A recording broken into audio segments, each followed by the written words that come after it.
सब बैठो। राधे राधे गुरुजी। जी गुरुजी, मेरा जीवन का आधार क्या है? आप बताओ क्या आधार है? हम तो बहुत पढ़ रहे हैं, फिर भी सीटेट निकाले हुए और बीपीएससी में 4 नंबर से छूट गया है। अब होगा, मेहनत करती रहो बेटा। तो फिर क्या करें इसके लिए? बहुत पढ़ रहे हैं, कुछ समझ में नहीं आ रहा है। करते रहो प्रयास। कितनी उम्र है आपकी? 26-27 साल हो गया। शादी नहीं हुई अभी? नहीं, शादी के लिए भी जाते हैं पापा, तो सब जगह से बोलता है जो ठीक है आएंगे, उसके बाद क्या अड़चन आता है जो हमको समझ में नहीं आ रहा। मेरे पापा बहुत परेशान रहते हैं हमको लेके। तो आपकी शादी नहीं हो रही है? नहीं सर। अरे अभी वो भैया भी थे, उनकी भी नहीं हो रही थी, और तुम्हारी भी नहीं हो रही है। लो देख लो एक दूसरे को। नहीं, वो कास्ट का भी अंतर होगा ना फिर। अच्छा, अरे तो बातचीत कर लो, शायद एक निकल जाए। हमको क्या पता, ये सब के बारे में नहीं पता है। आप चिंता ना करिए, होगी शादी होगी। आजकल तो लड़कियों की कमी है, शादी तो जल्दी हो जाएगी आपकी। नहीं तो फिर क्या करें? हमको तो जॉब करना है। पढ़ाई करते रहो, पढ़ाई करते रहो, मन लगा के अपना सफलता आपके पास होगी। होगी बेटा, टाइम लगता पर होगी। तो फिर शादी में काहे अड़चन आ रहा है? आएगी, अब जल्दी से हो जाएगी। हम कह रहे हैं ना शादी जल्दी होगी, चिंता ना करो। लड़के वाले क्या कह देते हैं, क्यों नहीं आते? क्या बोले? लड़के वाले क्यों नहीं आते? घर पे बोलते हैं जो ठीक है पसंद है घर, उसके बाद वो अपने घर पे जाते हैं तो बोलते हैं जो अच्छा बात करेंगे, उसके बाद बात को टाल देते हैं। अच्छा, तो कितनी बार ऐसा हुआ? लगभग 5-6 बार हुआ है। 5-6 बार? जी। कोई जवाब नहीं आया? नहीं। तो आप थोड़ा अच्छा मेकअप पिकअप करके जाया करो। नहीं, ऐसा बात थोड़ा है ना। और कैसा बात है? समझ में ही नहीं आ रहा जो क्या बात है, जो बार बार मतलब घर पे बोलता है ठीक है जो करेंगे, उसके बाद वो अपने घर पे जाता है तो बोलता है जो लड़की अब चिंता ना करो, आपकी हो जाएगी शादी जल्दी, बहुत जल्दी विवाह हो जाएगा, ठीक है? राधे राधे गुरुजी। राधे राधे। आपके चरणों में प्रणाम जी। गुरुजी, हम ये कहना चाहते हैं कि हमको 8 साल होने वाला है और हमको अभी तक बच्चा नहीं है एक भी। होगा, बिहारी जी देंगे। अब बहुत हम परेशान रह रहे हैं, नहीं कोई दवा नहीं कोई इलाज, कहीं कुछ भी हो नहीं रहा है। होगा। और हम क्या करें? गुरुजी, हम आपसे ये कहना चाह रहे हैं कि जब शादी करके हम जा रहे थे उस समय एक बूढ़ा हमसे खोइछा ले लिया और इसी चलते से हम बहुत परेशान रहते हैं। वो बूढ़ा मर गया है। क्या ले लिया? खोइछा। ये क्या होता है? नहीं, लड़की को दिया जाता है चावल उबाल। अच्छा, वो ले लिया है और वो मर गया। तो काहे ले लिया? हमको तो ये चीज नहीं पता है काहे ले लिया। हम सासू माँ से पूछे कि हमसे खोइछा ले लिया तो सासू माँ बोली कि हम लोग नहीं भेजे थे, मगर हमसे वो बोला कि आपकी सासू माँ भेजी है, आप हमको दे दीजिए। कोई बात नहीं, उससे कोई दिक्कत नहीं है, आपका बच्चा होगा। बिहारी जी आपको देंगे, भगवान देंगे, सबको देने वाले भगवान हैं। गुरुजी, हम आपसे ये पूछना चाहते हैं कि हमको बच्चा कब होगा? बिहारी जी जब चाहेंगे तब होगा। अच्छा, जब भगवान की इच्छा होगी। हुई है सोई जो राम रचि राखा। गुरुजी, और एक चीज पूछना चाहते हैं कि मेरे हस्बैंड को दवा करा रहे हैं गला में। हस्बैंड है कि पति है? पति है कि हस्बैंड है? पति। पति बोला करो। मैया, ओ मैया। प्रणाम पंडित जी। खुश रहिए। राधे राधे जी। जैसे आपको कथा में देखी थी गौरी गोपाला के आश्रम के बारे में, ऐसे ही हमें मिला, बहुत अच्छा सुविधा मिला है जी। और अपने माता के लेकर के तीर्थ यात्रा पर थी, मेरा तीर्थ यात्रा सफल हुआ। राधे राधे। खुश रहिए। जो YouTube पर हैं वो चैनल को सब्सक्राइब कर लेंगे। बोलो जल्दी बेटा। श्रीमान नारायण। जय श्री नारायण। गुरुजी, पहले तो आपका धन्यवाद करती हूँ मैं। खुश रहिए। मैं आपकी कथा सुबह 3 बजे से देखती हूँ और जब तक मेरे स्कूल का टाइम होता है मैं तब तक देखती रहती हूँ। अच्छा जी, और मुझे आपसे मिलकर बहुत अच्छी प्रेरणाएं मिली हैं। गुरुजी, पहला प्रश्न तो मेरा ये है कि हनुमान जी को पंचमुखी क्यों कहते हैं? क्योंकि 5 मुख हैं इसलिए पंचमुखी। 5 मुख हैं हनुमान जी के। अच्छा गुरुजी। इसलिए हनुमान जी को पंचमुखी कहते हैं। जी। हनुमान जी राधे राधे पंचमुखी हैं। और कोई प्रश्न? जी गुरुजी, मेरा ये प्रश्न है कि हमारे पतिदेव जी आए हुए हैं, वो हनुमान जी के 5 मुख है ना, एक 12 मुख, नरसिंह मुख, गरुड़ मुख, हयग्रीव मुख और बानर मुख। जी 5 मुख। जी, देखिए हमारे पतिदेव आए हैं, ये ना बहुत ज़्यादा गुटखा खाते हैं और बहुत ज़्यादा गंदी गंदी बातें करते हैं, गाली बकते हैं। वही प्रेशर इस बच्चे पर भी है, ये गालियाँ बकता है। अच्छा। और गुरुजी, जब से आपकी इसने कथा देखी है कि ये निप्पल नहीं छोड़ता था आपकी दूध की, इसने आपको जब से देखा है इसने निप्पल भी छोड़ दिया है और बस एक ही रट लगाते हैं कि हमें गुरुजी से मिलवाओ और हमारी फोटो करवाओ। अब भी ये यही जिद कर रहा है कि मेरी फोटो कराओ। अभी फोटो कराएंगे तुम्हारे साथ। आओ। और कहाँ पति परमेश्वर आपके? जी वो रहे। आओ आओ इस तरफ, फास्ट आओ। क्या नाम है आपका? राधे राधे गुरुजी। राधे राधे। क्या नाम है? दालचंद सैनी। दालचंद। दाल दालचंद। दालचंद। गुटखा खाते हैं? मैं छोड़ने का बहुत प्रयास कर रहा हूँ पर ये छूट नहीं पा रहे। एक बार तो मैंने दवा भी ली है। तो गुटखा खुदा के अपने से आपके मुंह में घुस जाता होगा? नहीं नहीं नहीं, हाँ, ऐसा नहीं है। फिर कभी कभी ऐसा लगता है कि बिना गुटखा खाए रहा नहीं जा रहा, फिर भी मैं ले लेता हूँ। दांत छोड़- दिखाओ अपने। गंदे हो रहे हैं। फिर दांत देखो गंदे हैं। जब दांत इतने गंदे हैं तो अंदर फेफड़े कितना इन्फेक्शन होगा, कितना कुछ। मैं खुद सोचता हूँ कि ये छूट इसलिए जाए। भैया देखो, सब देखो, आप चाहें तो सब हो सकता है। एक इंसान क्या नहीं कर सकता? इंसान सब कुछ कर छोड़ने सकता है। वाला, छोड़ने वालों ने तो परिवार छोड़ दिया, छोड़ने वालों ने तो जिंदगी छोड़ दी। दधी चिरसी ने हड्डियों का दान दे दिया, हड्डियां छोड़ दी वज्र बनाने के लिए, इंद्र के लिए। आपसे गुटखा नहीं छूट रहा है? मैं छोड़ दूंगा। छोड़ दूंगा नहीं, छोड़ दो, नहीं खाना है। जब गुटखे की तलब लगे इलायची खा लो, थोड़ा सी लौंग खा लो। 2-4 दिन परेशान करेगी चीजें, बॉडी आदी हो जाती है ना चीजों की।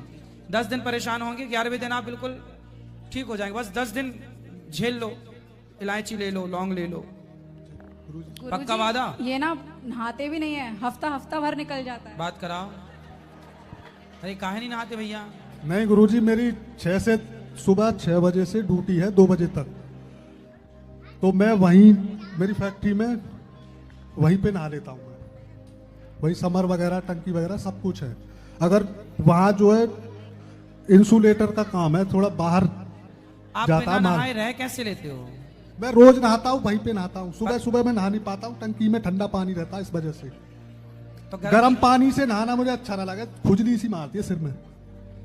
अगर गुरुजी गालियां बकते हैं बच्चों पर भी वही असर है, और ये बच्चे भी गालियां ही बच्चे बकते हैं। गालियां देते हैं? जी। कैसी और गालियां? मैं इनको डांटती हूँ तो ये मुझे मारते भी हैं और डांटते भी हैं। बच्चे गालियां देंगे, फिर बच्चे भी गुटखा खाएंगे, फिर बच्चे भी नहीं नहाएंगे। 10-10 दिन के बाप तो 5 दिन नहीं नहाता, हम चलो 15 दिन ना नहाए। गुरुजी रोज नहाता हूँ, पर मैं वहीं नहाता हूँ। तो घर में नहाया करो। सुबह सुबह उस अच्छा टाइम पे आया करो, चलो जाया करो, आने के बाद नहाया करो। कितने बजे लौट के आते हो घर? दोपहर में 2 बजे। तो 2 बजे आके नहाया करो सबसे पहले, ठीक है? राधे राधे। तो बढ़िया नहाया करो। गुरुजी मेरा एक प्रश्न ना है। नहाने के बहुत नुकसान है, नहाने के बहुत फायदे हैं। बोलो। मेरा एक प्रश्न है। मेरा काम धंधा, जब से इसने आपकी कथा सुननी शुरू करी है, मेरा तो लगाव था नहीं हाँ, आपसे। जब से इसने करी है ना, तो मुझे ऑटोमेटिक मेरे अंदर से ही बहुत ज्यादा लगाव हुआ है।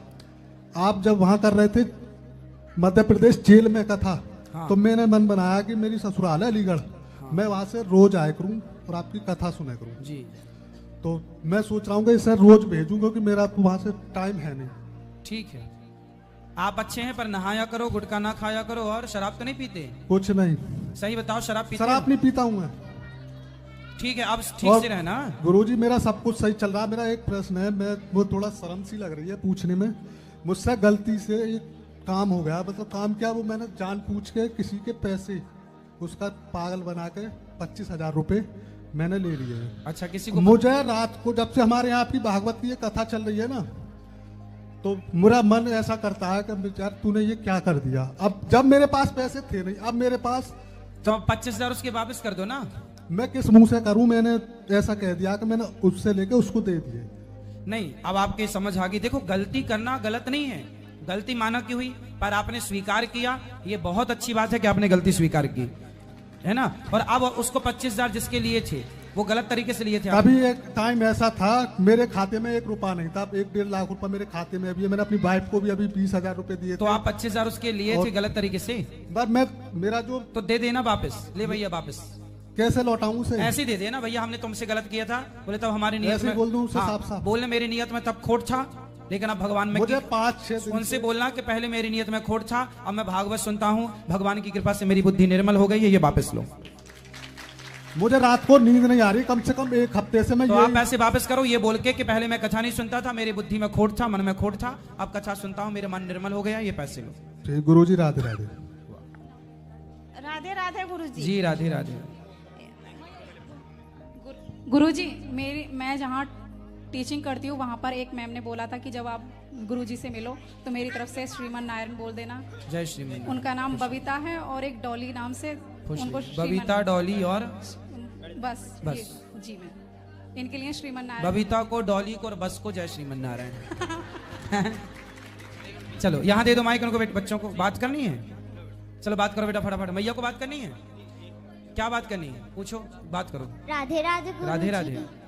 मुझे ना आपको 2 श्लोक सुनाने हैं। सुनाओ जल्दी। कृष्णाय वासुदेवाय हरिये परमात्मने प्रणतः कलेशनाशाय गोविंदाय नमोस्तुते। खुश रहिए, बहुत सुंदर। वहाँ दो, मैया को बात कराओ।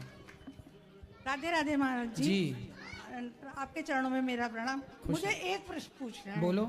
मैं बीमार थी 2018 में और अब मैं ठीक हूँ।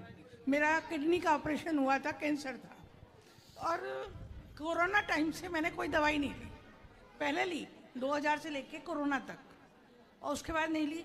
और मैं ये ओम त्र्यंबकम यजामहे वाला मृत्युंजय जाप करती हूँ जल रख के, और वो जल मैं पी लेती हूँ। हाँ। तो पी सकती हूँ? ठीक है, पी सकते हैं। चलो आज के लिए इतना ही रखते हैं, जो सवाल रहेगा कल फिर प्रश्नोत्तरी होगी, क्योंकि आज बोलो बात चालू कर दो। माइक बेटा बोलो। राधे राधे गुरुजी। जी गुरुजी, अगर मैं तुलसी महारानी, जिस महारानी जी को पूजा करती हूँ, तुलसी जी को, तो उसका पत्ता तोड़ के भोग लगा सकती हूँ? हाँ कर सकते हैं। गुरुजी जिनको भी मिलना है गौरी गोपाल मंदिर में चलिए, फास्ट वहीं मिलेंगे सबसे। चलिए जिसको भी मिलना है। भगवान का प्राण प्रतिष्ठा करके ही किसका? रखना चाहिए। शालिग्राम भगवान जी का। हाँ प्राण प्रतिष्ठा करा सको। पूजा की जरूरत, पूजा है, प्रतिष्ठा की जरूरत नहीं पड़ती, उनकी लाके पूजा करना स्टार्ट करो। राधे राधे गुरुजी। जी जी। सर्वप्रथम निसहाय की सेवा, अपनों को छोड़े हुए माँ की सेवा, बच्चे की सेवा के लिए इस समस्तीपुर की धरती पर आपको पूरे समस्तीपुर की ओर से चंदन बंदन अभिनंदन। गुरुजी, मेरे मन में अभी तक एक लौकिक प्रश्न लोग कर रहे थे, मेरे जीवन में एक आध्यात्मिक प्रश्न की गुत्थी अभी तक नहीं सुलझी है। बताओ। वो प्रश्न है कि विभीषण अपने भाई रावण का भेद खोलकर एवं माता कैकेयी राम को वनवास देकर अच्छा किया या गलत किया? यदि अच्छा किया तो राम को वनवास नहीं होता, तो फिर दुनिया का उद्धार नहीं होता। सही है। विभीषण यदि नहीं फूटते तो रावण का उद्धार नहीं होता। तो यदि विभीषण गलत किया तो दुनिया कैकेयी अपने बच्चे बेटी की नाम कैकेयी क्यों नहीं रखती है? ये गुत्थी मेरे मन में बहुत दिनों से उलझ रही है। अच्छा हुआ कि खड़ा हुआ, इसको थोड़ा देखो। हुआ तो सब कुछ अच्छा, रावण की विभीषण के द्वारा ही रावण का कल्याण हुआ, और राम वनवास ना जाते। कहते हैं ना कि कैकेयी को दोष वो लोग देते हैं। ओ बेटा सब बैठ जाओ, सब बैठो, सब बैठो। मैया सुनो, कैकेयी माता को दोष वो लोग देते हैं जो समझते नहीं हैं, समझदार नहीं है। कैकेयी ना होती तो राम कथा ना होती, इसलिए कैकेयी का दोष नहीं है जी। होनी तो होके रहे, जो होना था वही हुआ। तो दोष ना विभीषण का है ना कैकेयी का है। ठीक है, तो अच्छा किया कि गलत किया? ये नहीं, अच्छा तो बहुत अच्छा नहीं बोल सकते। तो वही कहता है कि घर फूटे गमार लूटे, भाई टूटे। तो भाई विभीषण ने सही किया, राम का साथ दिया। विभीषण ने सही किया कि राम का साथ, सही का साथ दिया। रावण गलत था, गलत का साथ विभीषण ने नहीं दिया। कैकेयी माँ के मन में लालच तो आ ही गया था, राम को वनवास भेजना। चलो ये तो ठीक है कि राम को वनवास भेजा, पर जब दशरथ जी की मृत्यु हुई उसके बाद भी कैकेयी माता रोई नहीं, भरत जी की आरती उतार रही हैं। उस समय उनके भीतर लालच इस तरह से सवार हो गया कि उनकी आंखों में पर्दा पड़ गया। इसलिए लोग उस कठोरता के कारण नाम नहीं रखते अपनी बेटी का। शास्त्र कहता है, कहीं पढ़ने को मिला था कि कैकेयी माँ को बहुत प्यारा था राम, और राम जी से ने एक वचन करवा लिया था कि माँ हमको वनवास दो। हाँ। तभी दुनिया का उद्धार होगा। राम जी बचपन में ही कैकेयी माँ से बोल दिए थे कि हमें वनवास भेजना, इसलिए कैकेयी माँ ने वनवास दिया। तो लोभ फिर कहां से आया? वो तो बहुत प्यारा था राम। उसके नहीं, जीवन प्यारे तो थे, पर जब मंथरा ने, अच्छा राम ने तो ये बोला था ना कि हमें वनवास भेज देना। राम ने ये थोड़ी बोला था कि भरत को राज तिलक मांग लेना, ये तो अपने से मांग ली ना माता कैकेयी। अच्छा। मंथरा ने भी ये बोला था कि 2 वरदान जो थे वो मांग लेना, और दशरथ जी तैयार भी हो गए थे कि मैं भरत को राजा बना दूंगा। तो लोभ तो था ना तब ना भरत को राजा बनाने के, नहीं तो राम को वनवास बस भेज देते। भरत को राजा बनाने के लिए क्यों? इसलिए लोभ तो था। चलिए, राधे राधे गुरु जी।